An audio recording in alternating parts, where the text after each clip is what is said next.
하나님 말씀은 느헤미야 1장 2절에서 4절까지입니다. 느헤미야 1장 2절에서 4절까지 우리 같이 한 목소리로 읽겠습니다.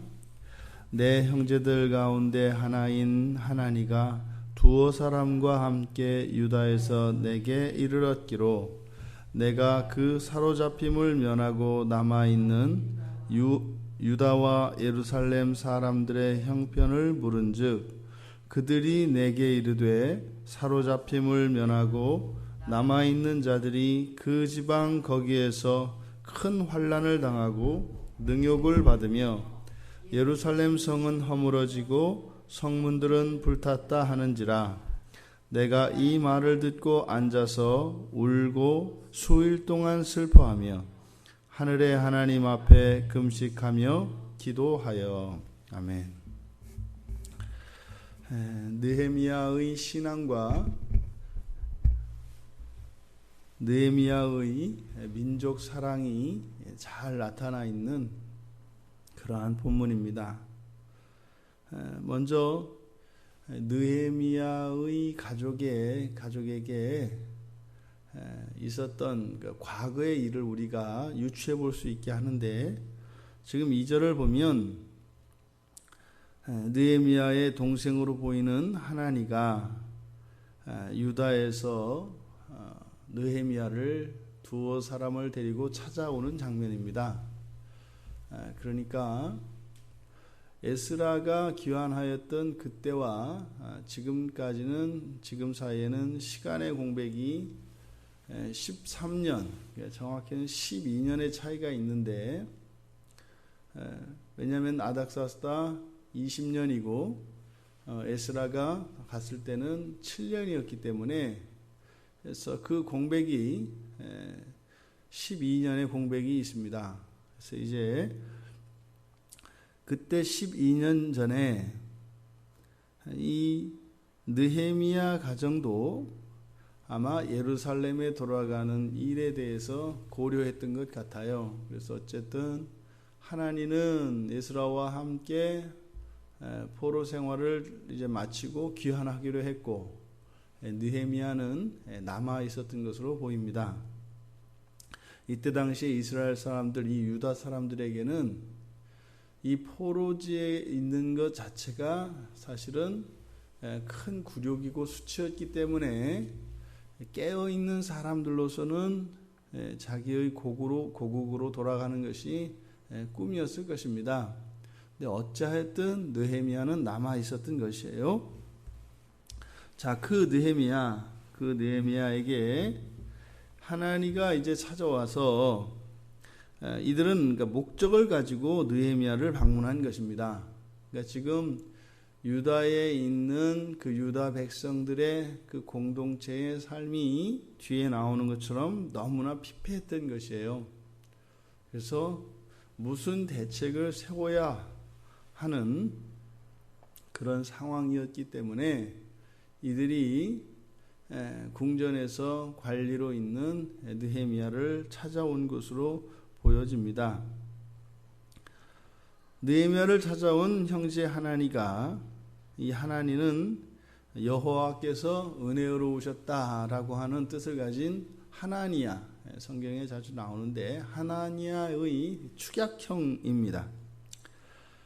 그가 이제 느헤미야에게 이야기를 하는데, 유다 백성들이 지금 거기에서 큰 환난을 당하고 있고 능욕을 받으면서 생활하고 있다, 이렇게 연상이 되어집니다.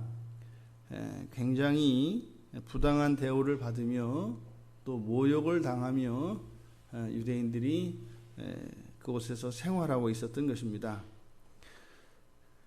그러니까 예루살렘 성전을 이미 왕명에 의해서 재건하기 위해서 1차, 2차에 걸친 포로 귀환자들이 있었는데, 그들이 이곳 바벨론에서 예루살렘으로 돌아갈 때는 유다 민족 그 남아있는 동포들로부터 아주 성대한 환송을 받으며, 더군다나 정말 성전 건축이라고 하는 그런 거룩한 영광스러운 소명을 받으며 떠나갔기 때문에 그들의 삶, 지금 하나님에 의해서 보고되고 있는 환난을 당하며 능욕을 받으며 생활하는 것과는 너무나 거리가 먼 것이었습니다. 그러니 그것만으로도 이들에게는 기가 막힌, 느헤미야에게 기가 막힌 소식이 아닐 수 없는데, 더더군다나 예루살렘 성에 대해서 이야기를 하는데 성은 다 허물어지고 불에 탔다고 이야기합니다. 사가들에 의하면 여기서 말하는 이 사건은 아마 에스라와 느헤미야, 그러니까 2차와 3차 기한 사이에조차에도 끊임없이 성전 파괴가 자행되었을 것이라고 유추합니다. 그러니까 여기서는 단지 허물어지고 불에 탄 그 상태만을 이야기하는 것이 아니라 계속적으로 이 성전이 그렇게 대적들에 의해서 훼손되고 있는 것을 압축해서 이렇게 이야기하고 있습니다. 이 이야기를 듣고 느헤미야의 반응은 앉아서 울고 우는 정도가 아니라 수일 동안 슬퍼합니다. 그리고 하나님 앞에 금식하며 기도하는 장면입니다. 이제 뒤에 5절부터는 느헤미야의 기도의 내용들이 나오게 되는데, 이 본문 말씀을 통해서 느헤미야는 또한 예수님의 예표입니다.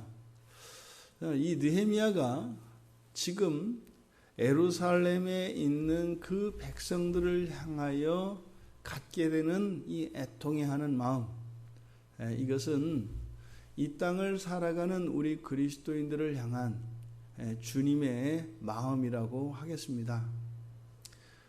어저께 말씀드렸던 것처럼 에스라에 비해서 그렇게 내세울 것 없는 그런 느헤미야입니다.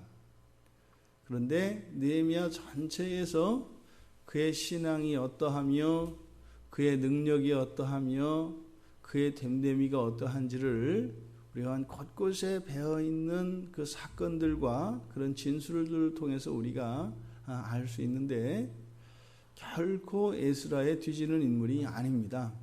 그러함에도 불구하고 느헤미야는 그렇게 화려하게 등장하지 않습니다. 오히려 지금 동족들의 아픔과 그 비참, 그리고 이 성전이 회파되어지는 불명예에 대하여 분개하며 가슴 아파하는 사람으로 소개되고 있습니다. 예수님의 등장이 그러하지요. 이 세상 가운데에서 동물의 그 먹이통에서 태어나 누이시게 되고 철저하게 당신을 비우셔서 항상 낮은 자리로 임하셨던 주님을 연상케 합니다. 지금 느헤미야가 가지고 있는 이 마음, 이것은 하나님께서 그 예루살렘을, 그 유다를 회복시켜야 될 이유로 제시되어지고 있는 것입니다. 한 경건한 신자의 아픔과 한 경건한 신자의 슬픔은 하나님의 마음을 움직입니다. 우리가 열심히 노력을 하고 지성을 들여서 하나님의 마음을 움직이게 하는 것이 아니라, 하나님의 마음이 움직이는 가장 큰 동의는 하나님께서 사랑하는 백성들의 아픔과 슬픔입니다. 그것을 따라 하나님께서는 구약에서부터 일하셨던 것을 성경은 우리에게 말씀하고 있기 때문입니다. 이 느헤미야의 반응은 평범하지 않습니다. 단지 앉아서 울고 수일 동안 몇 날을 슬퍼하고, 그리고 이제는 하나님, 내가 차라리 죽을지언정 지금 비탄에 빠져 있는 저 내 백성들을 그냥 둘 수가 없겠습니다.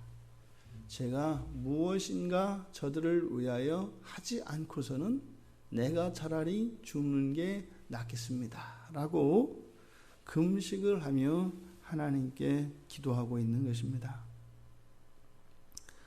이 시대가 지금 하나님가 이야기한 것과 같이 환난을 당하고 능욕을 받으며 예루살렘 성이 허물어지고 성문들이 불에 탄 것과 다르지 않은 교회의 현실을 우리가 살아가고 있습니다. 참신앙을 추구하며 하나님의 말씀을 붙들고 하나님의 영광을 위하여 살아가려고 하는 사람들은 이 시대는 그냥 내버려 두지 않습니다. 분명히 이 시대에 이렇게 환난을 당하고 능욕을 받았던 것처럼 이 시대에도 동일한 일들이 일어날 것입니다. 하지만 주님은 그들을 향하여 애통한 마음을 가지고 계시고 측은히 여기시며 그들을 위하여 도우실 준비를 하고 계시다는 것을 우리가 기억해야 할 것입니다. 하지만 여전히 허물어져 있는 성벽과 불에 타버린 이런 성문, 이것에 대해서 우리가 함께 슬퍼하고 그것에 대하여 애통해야 할 수 있다면 그것은 우리가 주님의 마음에 동참하는 것이라 할 수 있겠습니다. 이 시대에 더 많은 분들이 주님의 마음을 가질 수 있게 되기를 바랍니다. 정말 이 시대와 이 한국교회를 향하여 바라보시는 그 주님의 마음이 어떠하신지 알아 우리의 삶이 그 주님의 마음을 따라 살아가는 그런 결단하며 헌신하는 삶이 되기를 주님의 이름으로 축원드립니다.